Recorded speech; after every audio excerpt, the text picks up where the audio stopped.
look how much rust immediately comes out of the car heater. Hi everyone! In that previous video where I showed how to flush a car heater using bottles, some viewers commented that you can't clean a car's heater core properly by hand and that it's better to use a pump. Well, winter has come and my heater is blowing cold air again. Even if you touch the hoses, the lower one, the inlet, is hot, but the upper one, the outlet, is cold because at idle, the heater starts to cool down. So in this video, we'll finally flush this heater core properly using a pump. This time we'll flush the heater using an auxiliary water pump for heating systems. Here's the pump I bought. It runs on 12 volts. You connect the positive wire here and the negative to the body. This is the inlet and this is the outlet. That's how we'll circulate the liquid through the heater. Next, we'll need citric acid, a large piece of gauze to filter the dirt coming out of the heater, and this adapter to connect the pump directly to a container. Now I'll install the adapter and the pump will be directly connected to the container. Water will flow into the pump by gravity and then it will circulate through the system. To power the pump, I won't use a car battery. Instead, I'll use an old computer power supply. We find the 12-volt line, connect the plus to the terminal and the minus to the case. And just like that, our pump is running. I'll connect the pump to the heater using clear hoses so we can see the condition of the liquid. I'll heat up the citric acid with a kettle, and during the cleaning process, I'll take the liquid from the bucket, reheat it, and pour it back in. Of course, it's better to use a water heater for this. Now we can start. I'll remove the battery so it doesn't get in the way, and then disconnect the inlet and outlet hoses so I can connect our hoses instead and attach them to the pump. You've been knocked down and got up again. In a corner, you're surrounded, no defenders. You've hid your fury and kept it in. But it's time now, you ignite and turn to embers. Like a phoenix, you burst in a fire burn. A thirst and desire, you transform right up in a flash. You spread your wings to rise from the ashes. Phoenix, you burst in a fire burn. A thirst and desire, you transform right up in a flash. You spread your wings to rise from the ashes.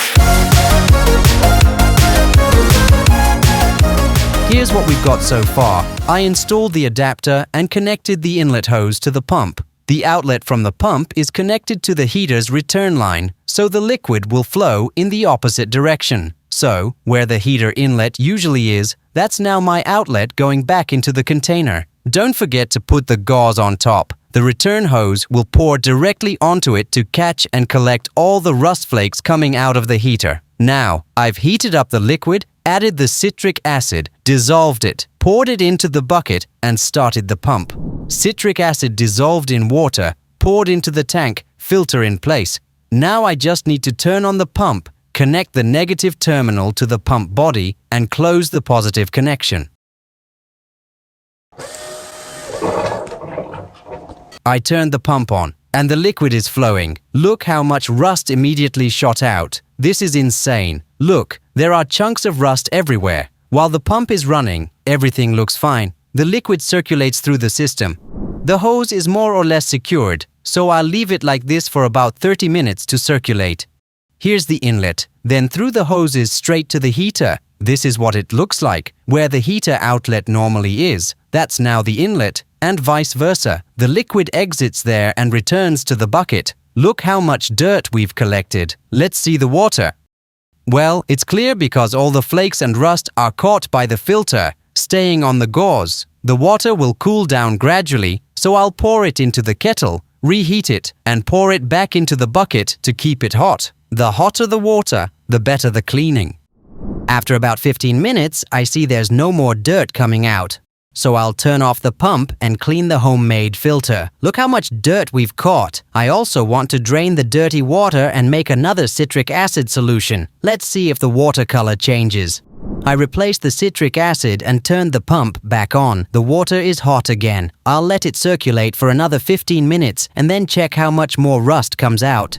After filling the new citric acid solution, another 15 minutes passed. As you can see, not much rust is coming out anymore, but there's still a little, so I'll let the pump run for a while longer. Then we'll flush the system with clean water. In the comments, you wrote that it's better to use baking soda to neutralize the citric acid. I have baking soda, so I'll add a bit to plain water and then reassemble everything, bleed the air, and check if the heater blows warm air again. But if this doesn't help, the only option left is replacing the heater core. The pump does its job perfectly, and it's cheap, a little over $12. It's only slightly warm to the touch, even though it's been running for about half an hour. Here's how much dirt we managed to pull out of the heater core. There's a lot of rust. It's scary to imagine what's still inside the heater. The first flush I did with plain water plus baking soda to neutralize the acid, and the second flush was just with hot water. Now look, no more rust flakes coming out, and the water is clean. You can see it's light and transparent. Now we're putting everything back together, reinstalling the battery, warming up the car, bleeding air from the system, and checking how warm the air is inside.